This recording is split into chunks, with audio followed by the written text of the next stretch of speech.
Olá, eu sou sua amiga em Jesus. Vamos hoje para mais uma reunião entre você, eu e Jesus. Eu quero hoje falar sobre a visão de Daniel, do carneiro e do bode. Antes de começar, vamos para uma breve introdução às verdades fundamentais. Deus cuida do seu povo quando ele sofre. O nome dele é Yahvé. O Senhor está presente e acessível, perto dos que invocam por livramento, perdão e orientação. Deus adverte, mas no final julgará aqueles que perseguem seu povo. O nome desse Deus é Jeová Tzidkenu. O Senhor é nossa justiça. Deus dará vitória a seu povo. Esse Deus se chama Jeová Roim. O Senhor é o nosso pastor. No livro de João, no capítulo 10, versículo 10 ao 11, diz assim: O ladrão não veio senão a roubar, a matar e a destruir. E eu vim para que tenham vida e a tenham com abundância. Eu sou o bom pastor, e o bom pastor dá sua vida pelas ovelhas. Em toda a Bíblia, nunca houve um relato de que Deus perdeu alguma batalha. É só ter fé e o mundo espiritual começará a se movimentar. O fiel povo de Deus herdará o seu reino em sua totalidade. O nome desse Deus se chama Jeová Makdesh, Senhor que santifica e nos torna santos. Será desta forma que poderemos herdar o reino dos céus. A temporalidade dos capítulos. No livro de Daniel, capítulo 8, versículo 1, diz assim: E no terceiro ano do reinado do rei Belsazar, eu, Daniel, tive outra visão depois da primeira. A frase "no terceiro ano do reinado do rei Belsazar" significa que essa visão foi dada há cerca de 2 anos depois da visão do capítulo 7. Portanto, isso não foi muito tempo antes da destruição do Império Babilônico, como descrito no capítulo 5. Assim, cronologicamente, os capítulos 7 e 8 vêm antes do capítulo 6. A visão da cidade de Suzã. No livro de Daniel, no capítulo 8, versículo 2, diz assim: Na minha visão, eu me vi na cidadela de Suzã, na província de Elão. Na visão, eu estava junto do canal de Ulai.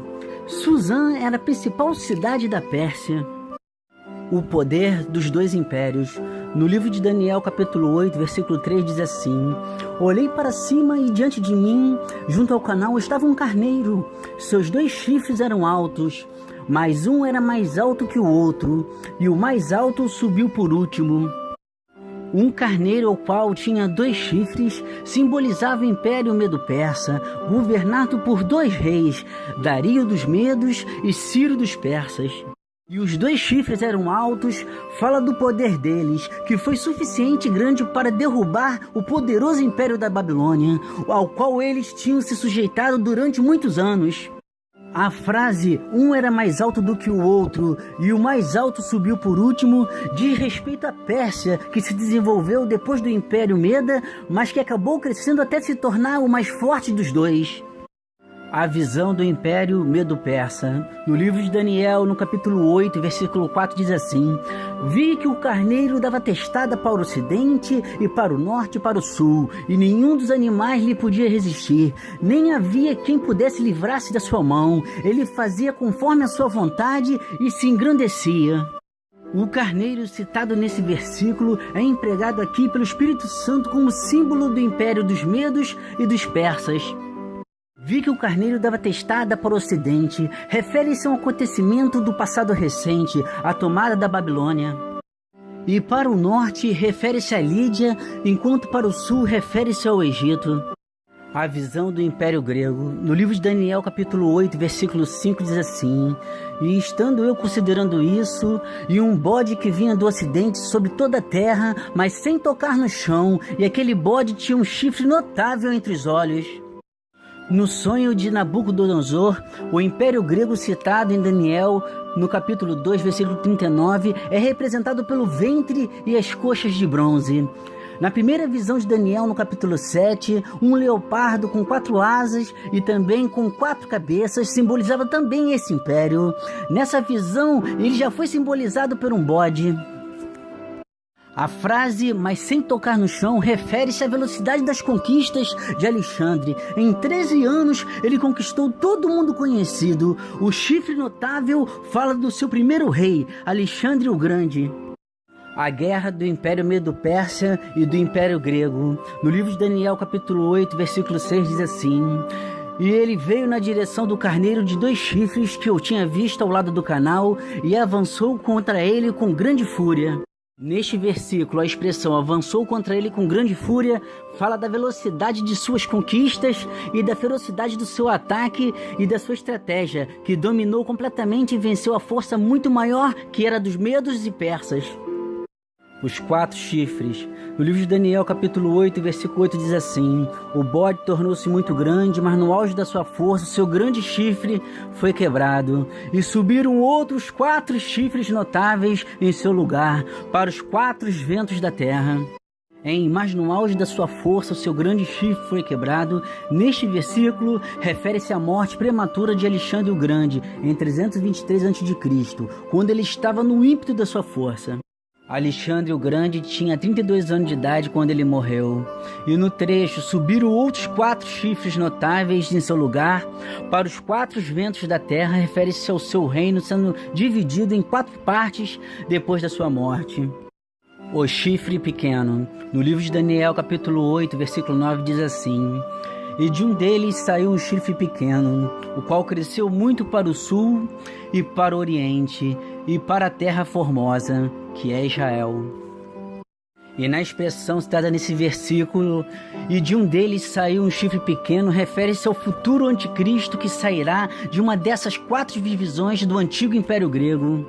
Nas passagens para o sul, refere-se ao Egito, e para o oriente, refere-se à Síria, ao Iraque e ao Irã.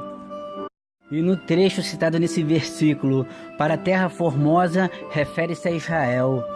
Dessa área o anticristo vai ter o domínio mundial. A sede do mal. No livro de Daniel, capítulo 8, versículo 11, diz assim: "E se engrandeceu até contra o príncipe do exército, e por ele foi tirado o sacrifício contínuo, e o lugar do seu santuário foi lançado por terra." Nessa passagem refere-se ao anticristo que sem direito tomou para si a autoridade do sumo sacerdócio de Israel. Esse versículo, na realidade, falam da guerra que terá início quando ele quebrar o pacto com Israel e outros países, e assim invadindo a terra formosa que é Israel. Ele derrotará Israel e porá um fim nos sacrifícios diários, que serão restituídos por Israel depois de um intervalo de aproximadamente 2000 anos. Isso nos diz que o templo judaico será reconstruído. O templo do cumprimento. No livro de Daniel, capítulo 8, versículo 17, diz assim: "E veio perto de onde eu estava, e vindo ele, me amedrontei, e caí sobre o meu rosto, mas ele me disse: Entende, filho do homem, porque esta visão acontecerá no fim do tempo." Porque esta visão acontecerá no fim do tempo. Neste versículo refere-se ao fim dos tempos, ou seja, os próprios dias nos quais agora nós estamos vivendo, e se estenderá até um futuro imediato. O oráculo. No livro de Daniel, capítulo 8, versículo 19, diz assim: "E disse: Eis que te farei saber o que há de acontecer no último tempo da ira, pois isso pertence ao tempo determinado do fim." O que há de acontecer no último tempo para a ira diz respeito à ira de Deus contra Israel no passado, no presente e no futuro. Para essa ira, ele estabeleceu um limite. No entanto, a maior parte da ira da qual se fala aqui diz respeito ao fim dos tempos, ou seja, os últimos tempos, a grande tribulação, o poder do chifre pequeno e a guerra contra os santos.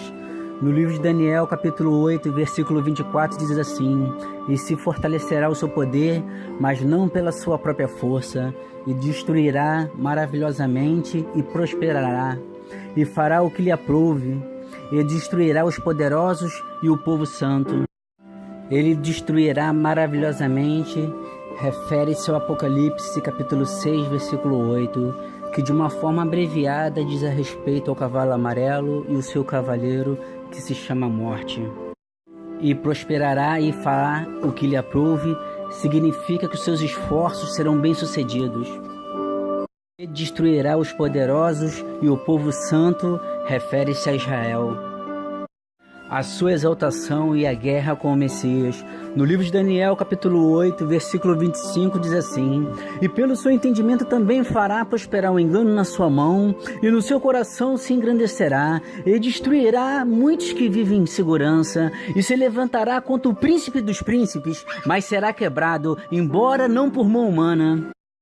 Engano significa trapaça. O anticristo será o maior enganador de todos. No livro de Apocalipse, capítulo 16, do versículo 16 ao 18, diz assim: E os espíritos dos 3 demônios se juntaram num lugar chamado Armagedon. E o 7º anjo derramou a sua taça no ar, e saiu grande voz do templo do céu, do trono, dizendo: Está feito. E houve vozes e trovões e relâmpagos, e houve um grande terremoto, como nunca houve desde que há homens sobre a terra. Tal foi este grande terremoto. A batalha final. No livro de Apocalipse, capítulo 20, do versículo 7 ao 10, diz assim: E acabando-se os 1000 anos, Satanás será solto da sua prisão, e sairá a enganar as nações que estão sobre os 4 cantos da terra, Gog e Magog, cujo número é como a areia do mar, para as ajuntar em batalha. E sairá a enganar as nações. É permitido por Deus essa liberdade, e aparentemente para livrar a terra de todos os que se opõem a Cristo. E o termo Gog e Magog, segundo João, expressa uma grande multidão. E subiram sobre a largura da terra, e cercaram o arraial dos santos e a cidade amada. E de Deus desceu fogo do céu e os devorou. E o diabo que os enganava foi lançado no lago de fogo e enxofre, onde estão a besta e o falso profeta. E de dia e de noite serão atormentados para todo sempre. O pai da mentira. No livro de João, capítulo 8, versículo 44, diz assim: Vocês pertencem ao pai de vocês, o diabo, e querem realizar o desejo dele. Ele foi homicida desde o princípio e não se apegou à verdade, pois não há verdade nele. Quando mente, fala a sua própria língua, pois é mentiroso e pai da mentira. O tempo da visão. No livro de Daniel, capítulo 8, versículo 26, diz assim: E a visão da tarde e da manhã que foi falada é verdadeira. Tu, porém, guarda a visão, porque só daqui a muitos dias se cumprirá. Porque só daqui a muitos dias se cumprirá. Neste versículo significa que a visão de Daniel se cumprirá depois de um tempo bem longo. Na realidade, atualmente, ainda não foi cumprida, mas definitivamente se cumprirá num futuro bem próximo. A importância do testemunho de vida. No livro de Lucas, no capítulo 6, versículo 43 ao 44, diz assim: Nenhuma árvore boa dá fruto ruim, nenhuma árvore ruim dá fruto bom. Toda árvore é reconhecida por seus frutos. Ninguém colhe figo de espinheiros, nem uvas de ervas daninhas. É o método feito por Jesus para separar o bem do mal. É impossível obter bons frutos de uma árvore corrompida. Nós, cristãos, temos que dar bons testemunhos para que, através disso, o Espírito Santo possa convencer as pessoas a largar esse mundo ao qual foi entregue ao mal até a segunda vinda de Cristo. Em João, no capítulo 12, versículo 31, diz assim: Chegou a hora de ser julgado este mundo. Agora será expulso o príncipe desse mundo. Se refere a Satanás. A glória de Deus. Em Colossenses, no capítulo 3, versículo 17, diz assim: Tudo que fizerem, seja em palavra ou em ação, façam em nome de Jesus, dando por meio dele graças a Deus Pai. A importância de em tudo glorificarmos a Deus é realmente necessário, porque senão os idólatras podem saquear a glória dele e gerar em nosso coração a dúvida, ou ainda pior, adorarmos aos falsos deuses e com isso a nossa fé morrer. E podemos logo a seguir ver o que em Romanos diz a respeito disso. Em Romanos capítulo 14, versículo 11 ao 12 diz assim: porque está escrito: por mim mesmo jurei, diz o Senhor, diante de mim todo joelho se dobrará e toda língua confessará que sou Deus. E assim cada um de nós prestará contas de si mesmo a Deus. A temporalidade de Deus. Em 2 Pedro capítulo 3, versículo 8 diz assim: não esqueçam disto, amados. Para o Senhor um dia é como 1000 anos, e 1000 anos é como um dia. Considerando que temos acesso à palavra de Deus, não há razão para que o cristão não possa compreender no que diz respeito às coisas espirituais. Uma promessa humana pode ser enfraquecida ou derrubada pelo tempo. No entanto, uma promessa divina é tão certa que se cumprirá no tempo de Deus. Deus é fiel em suas promessas.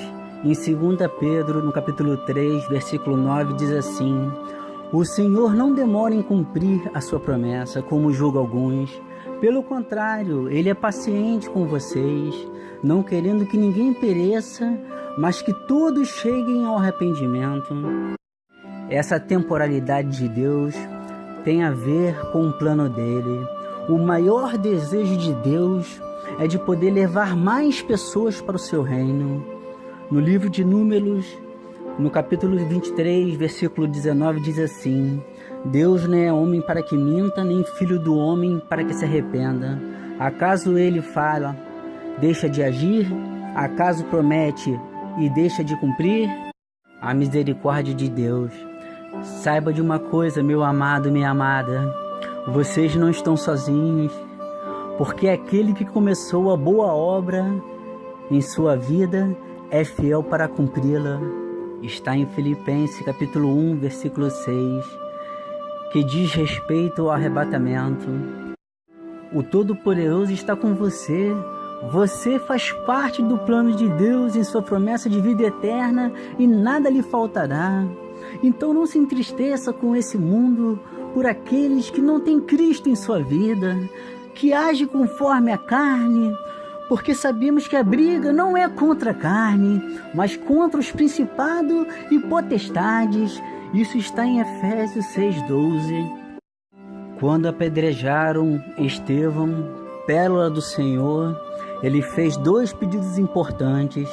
O primeiro, ele invocou ao Senhor Jesus e clamou que recebesse o seu espírito. E em segundo, pondo-se de joelhos, pediu ao Senhor que não os culpasse aos que o mataram apedrejado. Isso está em Atos, no capítulo 7, do versículo 59 ao 60. Quero agora te contar as boas novas. Em Romanos diz: nenhuma condenação há para aqueles que estão em Cristo Jesus, que andam segundo o seu Espírito. Em Romanos 5 diz: onde o pecado abundou, superabundou a graça de Deus. Em João 16 diz: neste mundo vocês terão aflições, contudo tenham ânimo, eu venci o mundo. Meu amado e minha amada, você agora é livre em Cristo Jesus. Você agora está sob as asas do Onipotente. Seja esperançoso e fiel no poder de Deus sobre toda a terra, pois foi Ele que criou o mundo. No livro de Lucas, capítulo 12, versículo 7, diz assim: até os cabelos da cabeça de vocês estão todos contados pelo Senhor. Não tenham medo, você vale mais do que muitos pardais. O próprio Criador falou que não tenhamos medo. Agora quem está no leme do nosso barco é Jesus Cristo. Então somos mais que vencedores. Em Romanos 8, versículo 26, diz assim: da mesma forma o Espírito nos ajuda em nossa fraqueza, pois não sabemos como orar, mas o próprio Espírito intercede por nós com gemidos inexprimíveis. Neste versículo da Epístola de Paulo, a ajuda dada a nós pelo Espírito Santo só foi possível pelo que Jesus fez na cruz e por meio dela. Gemidos inexprimíveis não se refere ao do Espírito, mas nosso, no que diz respeito ao que vem do coração e não pode ser colocado de forma adequada com palavras. A cruz e Cristo. Hoje só é possível obtermos respostas de Deus, ou até mesmo enfrentar tribulações onde o medo foi gerado em nossos corações, quando depositamos toda a nossa fé em Cristo e no que Ele fez por nós na cruz. Na qual, para nos justificar, Jesus pagou um alto preço com seu sangue carmesim, nos lavando de todos os nossos pecados. Ele se chama Jeová Tsidkenu, o Senhor é nossa justiça. E Cristo, que é a fonte de onde obtemos o perdão das feridas de nossas almas e a restauração por completa de todas as áreas da nossa vida para os corações verdadeiramente arrependidos. Esse Deus se chama Yahvé, o Deus que está presente e acessível, perto dos que invocam por livramento, perdão e orientação. A justificação, doutrina detalhadamente explicada por Paulo nas suas epístolas aos Romanos e aos Gálatas. Ali ensina que a justiça de Deus se revela no Evangelho, porque coloca o pecador em correto relacionamento com Deus. Dessa maneira, os pecadores que creem no Evangelho são perdoados e restaurados à comunhão com Deus por meio de Cristo. Estando unidos a Ele, participam da sua justiça e são aceitos por Deus. A importância do Ide. No livro de Marcos, capítulo 16, do versículo 15 ao 16, diz assim: E disse Jesus: Ide por todo o mundo e pregai o Evangelho a toda criatura. Quem crê e for batizado será salvo, mas quem não crer será condenado. Neste capítulo, em 2 Timóteo, Paulo encoraja aos cristãos sobre a oportunidade de pregar em qualquer ocasião, ou seja, oportuna ou inoportuna. Em 2 Timóteo, capítulo 4, versículo 2, diz assim: Pregue a palavra, esteja preparado a tempo e fora de tempo. Repreenda, corrija, exorte com toda paciência e doutrina. Palavra de Deus para edificar sua fé. Em Romanos 6 diz assim: Mas agora que vocês foram libertados do pecado e se tornaram filhos de Deus, o fruto que colhem leva à santidade e o seu fim é a vida eterna. Eita, coisa boa, né? Em Romanos 10 diz, a saber, se com a tua boca confessares ao Senhor Jesus, em teu coração creres que Deus o ressuscitou dentre os mortos, serás salvo. Em 1 Coríntios capítulo 2, versículo 9, mas como está escrito, as coisas que o olho não viu e o ouvido não ouviu e nem subiram ao coração do homem, são as coisas que Deus preparou para os que o amam. Um ponto de fé e esperança para você. Em Romanos 8, no versículo 37 ao 39, diz assim: Mas em todas essas coisas somos mais do que vencedores, porque aquele que nos amou. Porque estou certo de que nem a morte, nem a vida, nem os anjos, nem os principados, nem as potestades, nem o presente, nem o porvir, nem a altura, nem a profundidade, nem alguma outra criatura nos poderá separar do amor de Deus que está em Cristo Jesus, nosso Senhor. A importância da intercessão. Aqui na carta de Paulo em Roma, o apóstolo envia uma carta aos Efésios pedindo que clamem por ele diante das dificuldades dele e pelas quais deveria estar passando. Aqui é uma prova viva e relatada pelo apóstolo a grande importância da oração, pois ele mesmo a pediu. Uma leve introdução para o verdadeiro avivamento. Todo verdadeiro avivamento deve sempre, sem exceção, estar apoiado na palavra de Deus. A Bíblia é a única verdade revelada ao mundo e de fato sempre foi assim. Não há sequer um problema espiritual que não seja tratado na palavra de Deus. Não há sequer uma dificuldade para a qual o Senhor não tem uma solução. Não há uma questão que não seja resolvida. Não há nenhuma vida que o Deus que é mencionado nas páginas da Escritura Sagrada não possa mudar. Não há nenhum coração quebrantado que suas palavras não possam curar. Não há nenhuma escuridão que a luz da glória de Deus não possa dissipar. Não há nenhum pecado que o sangue de Jesus não pode lavar e tirar. Entendimento eclesiástico para que a sua fé não morra. Apesar de muitas das vezes no templo praticarmos o ato da boa vizinhança e queremos agradar ao pastor ou padre ou outro tipo de liderança, temos que ter a convicção de que o cordão umbilical deve estar somente ligado na cruz e no que Jesus fez nela por nós. Muitos cristãos se perderam no meio da caminhada por causas que certamente Deus não foi e nunca será o culpado. As pessoas se baseiam nos pecados do homem, que já tem a sua tendência pecaminosa, e praticam seus pecados ocultos, onde Deus não coabita em meio desta situação. A igreja. A igreja é um lugar de vários degraus, onde cada um com sua fé e a sua obediência ao Senhor se mantém no caminho da fé, no caminho da salvação, e avançam degrau por degrau, ao chegar ao ponto do Espírito Santo nos purificar e nos santificar. Então não devemos nos decepcionar e nem permitir que isso nos afaste do amor de Cristo. Quero agora te convidar a fazer um voto de fé em 4 etapas e veremos como Deus nos ama e é misericordioso. Na primeira etapa, devemos sempre confiar em Deus no que fará ou no que pode fazer. Isso se chama fé. E é através dela que poderemos ser salvos. No livro de Mateus, no capítulo 26, versículo 41, diz assim: Vigiai e orai, para que não entreis em tentação. Na verdade, o espírito está pronto, mas a carne é fraca. Devemos diariamente ler a palavra, pois é através dela que alimentaremos a nossa fé. Na segunda etapa, temos que ter a certeza que o nosso Deus é ciumento. Não pode haver idolatria, e ela pode acontecer de várias formas diferentes.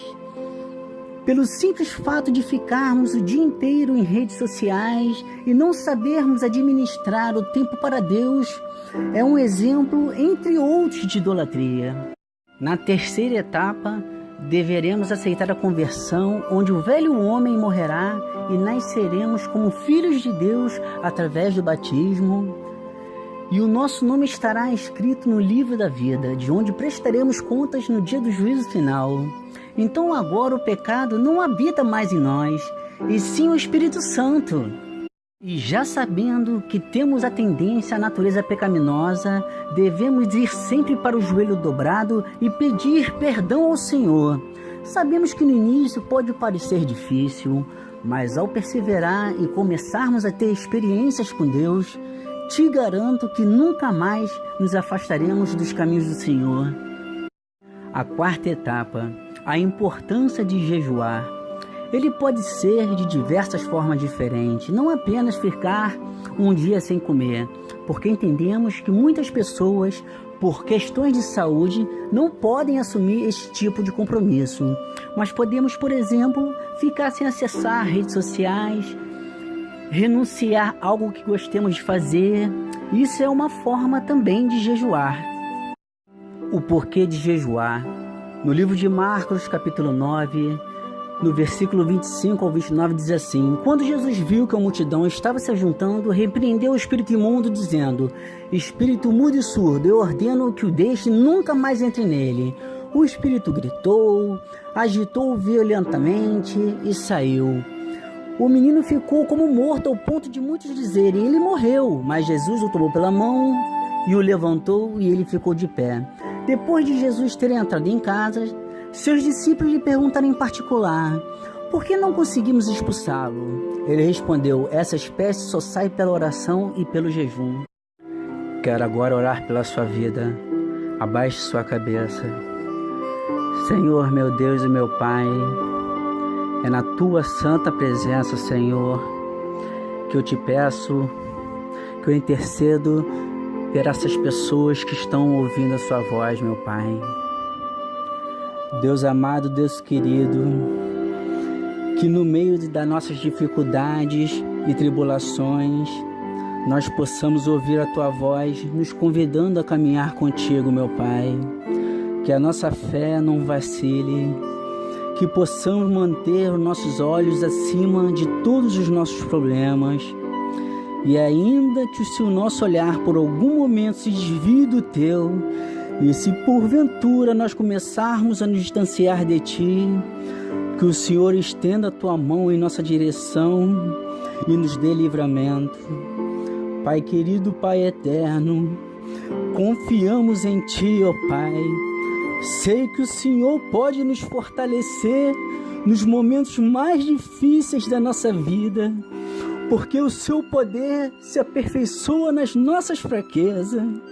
Não sabemos como fazer diante de tantos problemas, Senhor, mas confiamos e mantemos nossos olhos postos em Ti. Senhor, meu Deus e meu Pai, nos leve a um nível maior de intimidade e fé. Nos ensine a depender de Ti, meu Pai. Nos coloque em provações, Senhor, para que possamos ter experiência contigo, meu Deus. Meu Pai amado, meu Pai querido, eu te peço pelas essas pessoas, Senhor, e pelas pessoas que não pôdes ouvir a Tua voz, que o Senhor faça como Estevão fez, não as culpem porque elas não te conhecem, meu Pai. Senhor, eu te peço que o Senhor esteja conosco, meu Pai, nas horas mais difíceis e que podemos ouvir claramente a sua voz nos chamando. E assim te agradeço e oro no poderoso nome de Jesus. Amém.